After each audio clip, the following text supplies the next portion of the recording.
নমস্কার। আজ আমি বাংলা কোনি থেকে কিছু বড় প্রশ্ন নিয়ে চলে এসেছি।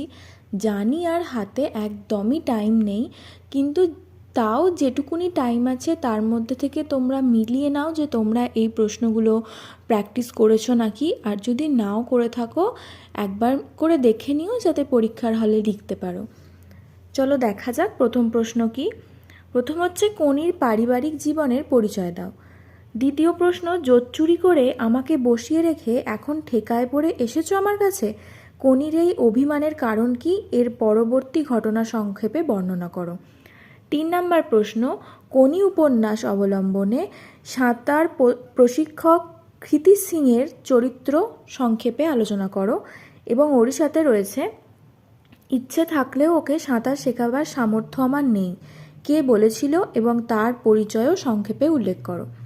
4 নম্বর প্রশ্ন, ওইটাই তো আমি রে, যন্ত্রণাটাই তো আমি, বক্তাকে, উক্তিটির তাৎপর্য বিশ্লেষণ করো।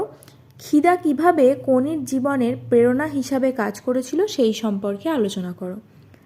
5 নম্বর প্রশ্ন, আপনি আমার থেকে 4000 গুণ বড় লোক, কিন্তু 4 লক্ষ টাকা খরচ করেও আপনি নিজের শরীরটাকে চাকর বানাতে পারবেন না। বক্তা কাকে কেন এ কথা বলেছিল। এবং ওর সাথেই আছে, বিষ্ণুধরের বিরক্তির কারণ হাত 15 দূরের একটা লোক। বিষ্ণুধরের সংক্ষিপ্ত পরিচয় দিয়ে তার বিরক্তির কারণটি উল্লেখ করো।